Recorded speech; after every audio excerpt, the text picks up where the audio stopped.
பண்ணைத் தோட்ட சாகசம். அது ஒரு மிக அழகான பண்ணை. சூரியன் காலையில் பிரகாசமாக உதயமானது. அது எல்லாவற்றையும் தனது பொற்கதிர்களால் ஒளிரச் செய்தது. பெல்லா பசு தன் கால்களை நீட்டி மபா என்று கூவினாள். ஹாரி குதிரை அருகில் வந்து கால்களை உயரே தூக்கி மகிழ்ந்தது. சிறிய பூனைக்குட்டி டில்லி தனது மிருதுவான பாதங்களை நீட்டி மெதுவாக புன்னகைத்தாள். இது ஒரு அழகான புதிய நாள். விலங்குகள் அனைவரும் உற்சாகத்துடன் சாகசத்திற்கு தயாராக இருந்தனர். பசு பெல்லா களஞ்சியத்தை நோக்கி மெதுவாக நடந்து சென்றாள். இன்று நமது முதலாளி எங்கே சென்று விட்டார் என்று அவள் ஆச்சரியப்பட்டாள். ஏனெனில் விவசாயி பெண் பண்ணைக்கு வரவில்லை. பூனைக்குட்டி டில்லி வட்டமாக சுற்றி கொண்டிருந்தாள். அவளது வால் உற்சாகமாக அசைந்தது. குதிரை ஹாரி தன் குளம்புகளை தட்டி நாளின் சாகசத்திற்கு தயாராக இருந்தான். பசிக்கிறது, நாங்கள் இனி காத்திருக்க முடியாது என்று குதிரை ஹாரி கூறினான். ஆமாம், உணவு எடுப்போம் என்று கூறி பசு பெல்லா மகிழ்ச்சியுடன் மபா என்று கூவினாள். அவள் உற்சாகமாக குதித்தபோது பூனைக்குட்டி டில்லியின் மீசை அசைந்தது. அனைத்து விலங்குகளும் ஒன்று சேர்ந்து வைக்கோலையும் தண்ணீரையும் சேகரிக்க முடிவு செய்தன. பெல்லா பெரியவளாக இருந்ததால் அவள் பொறுப்பை ஏற்றுக்கொண்டாள். நான் வைக்கோலை களஞ்சியத்திற்கு எடுத்து செல்வேன் என்று பெருமையாக கூறினாள்.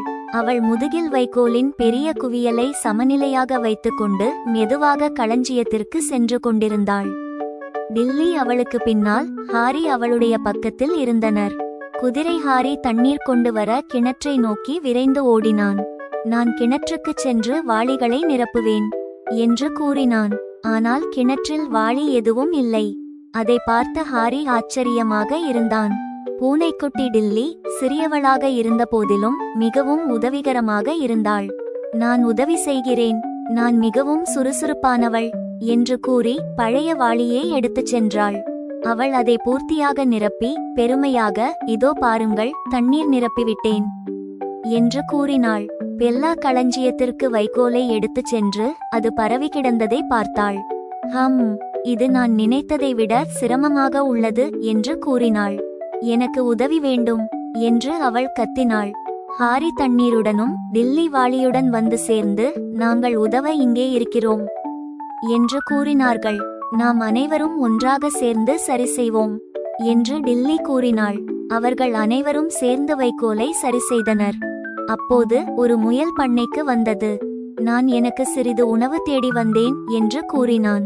டில்லி அதற்கு, நாங்கள் நிறைய வைக்கோல் வைத்துள்ளோம், நீங்களும் எங்களுடன் பகிர்ந்து கொள்ளலாம் என்று கூறினாள். முயல் மகிழ்ச்சியுடன் புதிய நண்பர்களுடன் சேர்ந்து வைக்கோலை சுவைத்து சாப்பிட்டான். நன்றி டில்லி என்று கூறினான். பகிர்வதுதான் நமது பண்ணையை சிறப்பாக்கும் என்று பெல்லா மகிழ்ச்சியுடன் கூறினாள். எல்லா வேலைகளும் முடிந்ததும் விலங்குகள் ஓய்வுக்காக புல்லின் மேல் அமர்ந்தன. ஹாரி சுகமாக படுத்துக்கொண்டு காற்றின் இனிமையை அனுபவித்தான். பெல்லா ஒரு மரத்தின் நிழலில் அமைதியாக அமர்ந்து இலைகளை தின்று கொண்டிருந்தாள். டில்லி வசதியாக வைக்கோல் குவியலில் சுருண்டு படுத்திருந்தாள். இன்றைய நாள் ஒரு பெரிய சாகசமாக இருந்தது என்று டில்லி மகிழ்ச்சியுடன் கூறினாள். விவசாயி பெண் புதிய ஆப்பிள்களை பண்ணைக்கு கொண்டு வந்தார். என் விலங்கு நண்பர்களே, நீங்கள் இன்று பண்ணையை சிறப்பாக பார்த்து கொண்டீர்கள். நான் மிகவும் பெருமைப்படுகிறேன். விலங்குகள் அதை கேட்டு மிகவும் மகிழ்ந்தன. விவசாயி பெண் தான் கொண்டு வந்த ஆப்பிள்களை பெல்லா, ஹாரி, டில்லி மற்றும் முயல் ஆகியோருக்கு வழங்கினான். இந்த ஆப்பிள்கள் உங்கள் கடின உழைப்பிற்கு கிடைத்த பரிசு என்று சொன்னான். விலங்குகள் மகிழ்ச்சியுடன் ஆப்பிள்களை சாப்பிட்டு திருப்தியுடன் இருந்தன. சூரியன் அஸ்தமிக்க தொடங்க வானம் இளஞ்சிவப்பு மற்றும் ஊதா நிறங்களுடன் அழகாக மாறியது. பண்ணை அமைதியாக இருந்தது. விலங்குகள் ஒன்றாக படுத்து வானின் அழகான வண்ணங்களை பார்த்தன. நாம் இன்று ஒரு சிறந்த அணியை உருவாக்கினோம் என்று பெல்லா கூறினாள். வானில் நட்சத்திரங்கள் மின்னத் தொடங்கின. நாளை மற்றொரு சாகசத்தை எதிர்கொள்வதற்காக விலங்குகள் மகிழ்ச்சியுடன் தூங்கின. குட்நைட் நண்பர்களே என்று டில்லி, பெல்லா, ஹாரி மற்றும் முயல் அனைவரும் ஒன்றாக சொல்லி தூங்க ஆரம்பித்தனர்.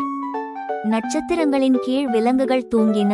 அவர்கள் அன்றைய முக்கியமான பாடத்தை நினைத்து கொண்டனர். நாம் ஒன்றாக வேலை செய்து பகிர்ந்தால் நம்மால் எதையும் சாதிக்க முடியும். நாளை எந்த சவாலையும் ஒன்றாக எதிர்கொள்ள முடியும். கதை சொல்லும் நீதி. நாம் ஒன்றாக சேர்ந்து வேலைகளை பகிர்ந்து செய்தால் பெரிய விஷயங்களை சாதிக்க முடியும் மற்றும் அக்கறையுள்ள மகிழ்ச்சியான சமூகத்தை உருவாக்க முடியும்.